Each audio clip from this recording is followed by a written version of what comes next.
జగన్ పరిపాలన బాగుందండి. అప్పుడు ఏమొచ్చినాయి అన్న మీకు? ఉమ్. అప్పుడు ఏమొచ్చినాయి? అప్పుడు మాకు ఇల్లు ఇచ్చాడు ఆ. ఆగాయా? జగన్మోహన్ రెడ్డి. అప్పుడు నాకు ఇల్లు ఇచ్చాడు. ఆ. ఇప్పుడు మేము వైసీపీ, అది కూడా చెప్తున్నా. ఆ. వైసీపీ పరిపాలన. నేను వైసీపీ ఏ క్యాండిడేట్. ఊరు అన్న మీది? మాది విజయవాడ, ఇక్కడ పైన ప్రైజులపేట. ఆహా. ఎలా అనిపిస్తుంది ఇప్పుడు రైతుల పరిస్థితి కానీ? ఆ కట్ట మీద వెళ్ళి తీసి పేటలో ఇచ్చారు. ఆ.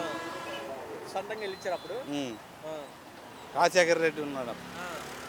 ఆయన ఉండగానే ఆ. ఇచ్చారు. జగన్ గారు జగన్ గారు మాకు బాగానే చూసుకున్నాడు. ఏమో వచ్చినప్పుడు పథకాలు మీకు? మాకు ఈ పిల్లలకి ఈ అమ్మఒడి. అమ్మఒడి ఇచ్చాడు. ఇప్పుడు వచ్చినాయన్నా? ఇప్పుడేం రాలేదు. ఇప్పుడు అసలు అమ్మఒడి రాలేదు. రాలేదు. మరి ఎంతమంది ఉండి అంతమందికి ఇస్తాను బాబు పాప ఇంటర్ చదువుతుంది, ఆ. Second year. ఆమెకు కూడా రాలేదా?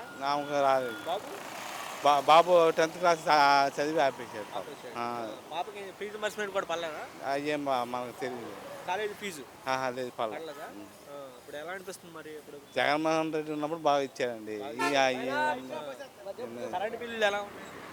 కరెంట్ బిల్లు నేను అద్దెగా ఉండేది ఇక్కడ పేటలో. పెరిగిందా కరెంట్ బిల్లు? కరెంట్ బిల్లు పెరిగింది. నిత్యావసర సరుకుల రేటు అయ్యే అట్టాక చచ్చింది. ఏం తగ్గించలా? మరి తగ్గిస్తున్నారు ఎలక్షన్ ముందు. ఏం తగ్గిలేదండి, మామూలుగా. ఇప్పుడు ఇదివరకు ఆరోగ్యశ్రీ వ్యవస్థ ఎలా ఉండేది, ఇప్పుడు ఎలా ఉంది? ఆరోగ్యశ్రీ ఉన్నప్పుడు బాగా చూసాం. బాగుందా? ఇప్పుడు ఇప్పుడు ఏ హాస్పిటల్ వెళ్ళినా పట్టించుకోవట్లేదు. పట్టించుకోవట్లేదు. అబ్బే, అది ఏం లేదు.